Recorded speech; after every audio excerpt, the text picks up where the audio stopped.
আজ থেকে প্রায় 1 বছর আগে আল্লাহ আমাদের ঘরে সবচেয়ে বড় আরেকটি উপহার পাঠিয়েছিল, আমাদের ছোট্ট সোনা আরিশ বাবুকে। আজকে হলো আমাদের ছোট্ট সোনা আরিশ বাবুর প্রথম জন্মদিন। আর সন্তানের প্রথম জন্মদিন সব বাবা মায়ের জীবনেরই অনেক বড় একটি আবেগের মুহূর্ত। প্রথম কান্নার শব্দ থেকে আজকের হাসি খুশি মুহূর্ত পর্যন্ত প্রতিটি দিন আমাদের জন্য এক একটি আশীর্বাদ। 1টি বছর কিভাবে কেটে গেল বুঝতে পারলাম না, কিন্তু প্রতিটি দিন তোমাকে নিয়ে আমাদের পৃথিবী আরো সুন্দর হয়ে উঠেছে। আজকে আমাদের ছোট্ট সোনা আরিশ বাবুর প্রথম জন্মদিন। এই দিনটা শুধু ওর জন্যই নয়, আমাদের জন্য, মা বাবা ভাই হওয়ার সুখের দিনও। তুমি আমাদের জীবনে আসা ভালোবাসা ও হাসির কারণ। প্রথম জন্মদিনে দোয়া করি আল্লাহ তোমাকে সুস্থ সুন্দর জীবন দান করুন। আর আজকে যেহেতু আমাদের আরিশ বাবুর স্পেশাল ডে, তাই সে সর্বপ্রথম তার পছন্দের কাজটি মানে গোসল করে নিচ্ছিল। সে তো পানিতে ভিজে গোসল করতে অনেক বেশি পছন্দ করে, পানি পেলে তো একদম পানি থেকে উঠতেই চায় না। আর আজকের দিনটা আমাদের কাছে একদম স্পেশাল, কারণ আজ আমাদের আরিশ বাবুর জন্মদিন।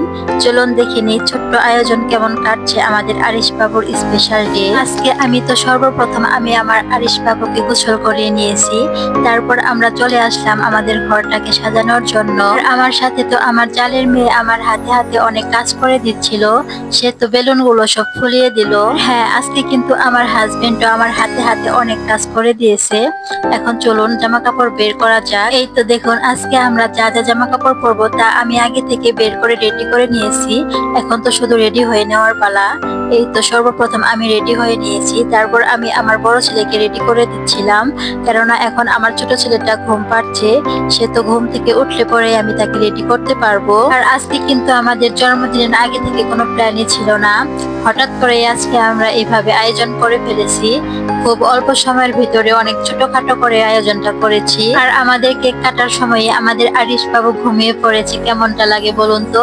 সবাই ওর জন্য অপেক্ষা করতেছে, কিন্তু ও তো কোনোভাবে ঘুম থেকে উঠতেছে না। তাই আমি বারবার ঘরে যেয়ে দেখতেছিলাম ও কি ঘুম থেকে উঠেছে কিনা। আর এই তো দেখো, ঘরটা সাজানোর পরে ঘরটার ফাইনাল লুক। জানি তেমন সুন্দর হয় নাই, কিন্তু আমরা যতটুকু পেরেছি ওইটুকুই করার চেষ্টা করেছি। কিছু সময় অপেক্ষা করার পর এখন আমাদের আরিশ বাবু ঘুম থেকে উঠে গেছে। এই তো দেখুন, ঘুম থেকে উঠে এসে কতটা খুশি। সে হয়তো বা বুঝে গেছে তার আজকে স্পেশাল ডে। ঘুম থেকে ওঠার সাথে সাথে আমি তাকে রেডি করে দিয়েছি। এমনি সময় সে কিন্তু ঘুম থেকে উঠে অনেক কান্নাকাটি করে, কিন্তু আজকে কিন্তু একদমই কান্নাকাটি করে নাই। আমাদের আরিশ বাবু হয়তো বা বুঝে গেছে আজকের দিনটা তার জন্যই, তাই সে আজকে অনেক হাসি খুশি আছে, কোনো কান্নাকাটি করতেছে না। আর এদিকে আমার ননদ কেকটার উপরে মোমবাতি সুন্দর করে সাজিয়ে দিয়েছে। এখন আমরা দুজন মিলে কেকটার মোমবাতি গুলো সবগুলো জ্বালিয়ে দিব।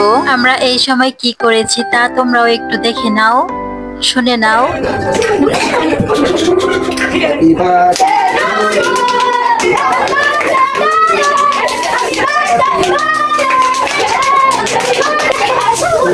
আজকে কিন্তু সবাই অনেক বেশি খুশি ছিল, সাথে আমার 2 ছেলেটাও।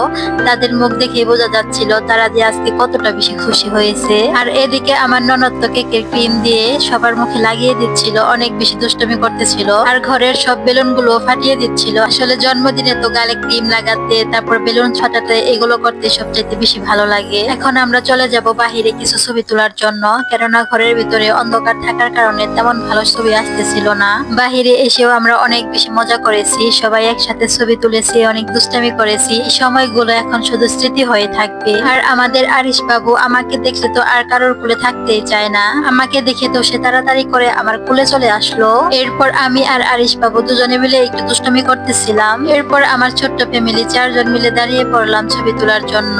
তো আমাদের আরিশ বাবু তো অনেক বেশি দুষ্টামি করতেছিল, তার জন্য তো একটা ছবিও ভালো করে তুলতে পারতেছিলাম না। আমাদের শোনার জন্য এই দিনটা হোক সবচেয়ে মিষ্টি মুহূর্ত। শুভ জন্মদিন আমাদের ছোট্ট সোনা আরিশ বাবু।